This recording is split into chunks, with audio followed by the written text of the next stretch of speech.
Биыл біз еліміз үшін ерекше тарихи даталарды қатар атап өтудеміз. Бір жағынан Қазақ хандығының 560 жылдығы сынды тәуелсіздігіміздің тамырын терең айшықтайтын ұлы белес. Екінші жағынан Ұлы Отан соғысындағы жеңістің 80 жылдығы.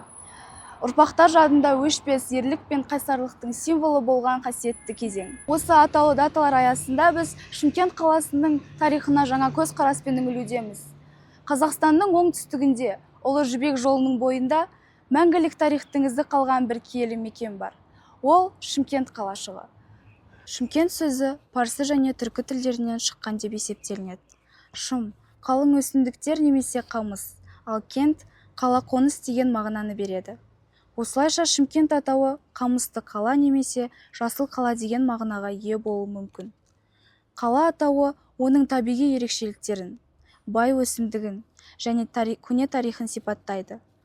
Бүгінгі күнгі көркейген Шымкент тамыры тереңде жатқан тарихы бай шаһар. Бұл қала ежелден оңтүстік өңірдің рухани, сауда және мәдени орталығы болған.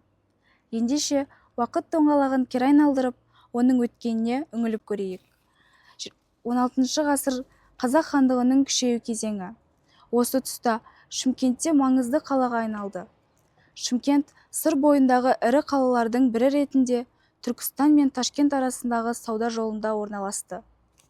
Қала бірнеше рет жоңғарлар мен басқа да жаулаушылар тарапынан шабуылға ұшырады.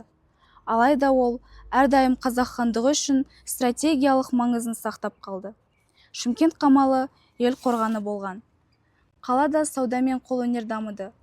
Керуен жолы арқылы Иран, Үндістан және Қытайдан келген тауарлар осы жерден өтті. 19 ғасырда Ресей империясы оңтүстік Қазақстанды жаулап ала бастады. 1864 жылы Шымкент Ресей әскерлерінің қол астына өтті. Осыдан кейін қалада әкімшілік басқару өзгеріп, жаңа мекемелер, мектептер, шіркеулер салына бастады.